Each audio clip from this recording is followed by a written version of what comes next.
Hi mga lalabs! For today's video, samahan niyo akong mag-compute ng aming benta ngayong buwan ng July. So, alam niyo naman guys, kailangan nating i-monitor ito dahil nga, syempre para mapaghandaan ko na din ako mahirapan sa October kasi alam niyo naman, sa fourth quarter ay kailangan naman natin magbayad ng tax sa City Hall. O kaya ayan, gusto ko, itotal ko na siya para mabawas-bawasan na yung aking gagawin sa kada buwan. Para sa October, abay titingnan ko na lang ito yung sa buwan ng July, August, September. O di ba ganun. So, kaya sa mga nagtatanong kung magkano yung benta namin, abay, sakto lang po. Ay hindi pa nga. Madalas pa nga kulang pa, abonado pa yung benta namin sa mga bayarin. Pero nagtatanong kayo kung magkano talaga yung kinikita namin. So, secret. Pero alam nyo ba guys, sa totoo lang, napakahirap. Ay, tingnan nyo.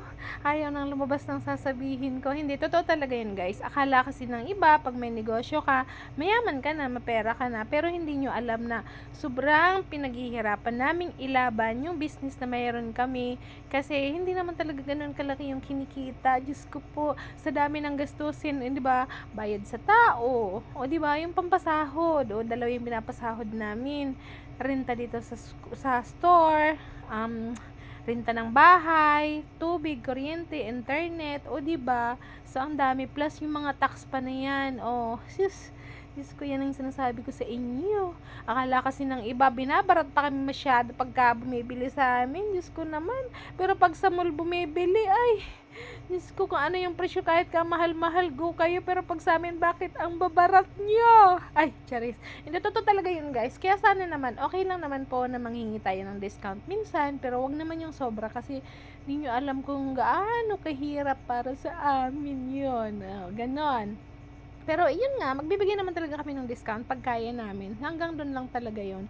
At yun na nga guys, ganun lang naman ang chika ko. At nagutom kami, kaya naman ito na, mag-iinit ako ng tubig at nagdala nga ako ng 4 na cup noodles sa baba at lalagyan ko ng tubig. Ang mali ko dapat pala, bumunta na lang ako sa baba, nagdala ako ng tubig na mainit sa taas. Hindi yung binaba ko pa yung cup noodles, so, diba, pinaharapan ko yung sarili ko. So, dyan na nga habang nag-iinit ako ng tubig, nagugas muna ako ng mga platong pinagkainan namin ng tanghali para naman mamayang gabi, wala na akong hugasin. Kasi nga alam niyo naman, kami-kami lang naman talaga yung nagalaw dito sa bahay. Wala kaming kasambahay, di namin pa-afford, ganun. So, kailangan talaga natin guys, pagtiisan, pagsumikapan, o alam nyo naman, ang babae, ang daming gawain talaga sa gawaing bahay. Diyos ko, akala nyo kasi ang dali-dali. So, pero, ganun talaga ang buhay. Pagpasensyahan nyo na kung nagrarant ako, charis.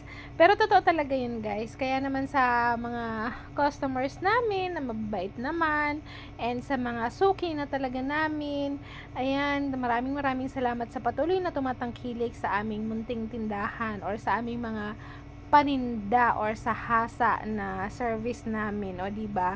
Kaya naman maraming salamat po sa inyo mga suki. And syempre guys, huwag niyo naman kalimutang i-like and share yung aming business page na to ni Inlin Bashador Hardware Shop. And syempre ito na rin, and mayroon din ako guys YouTube channel, baka naman i-visit nyo na yung aking YouTube channel na Lynn Bribs.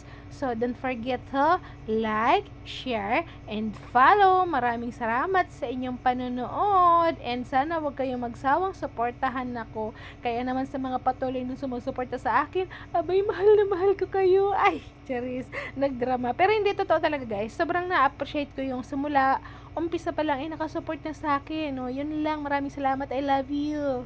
Babush.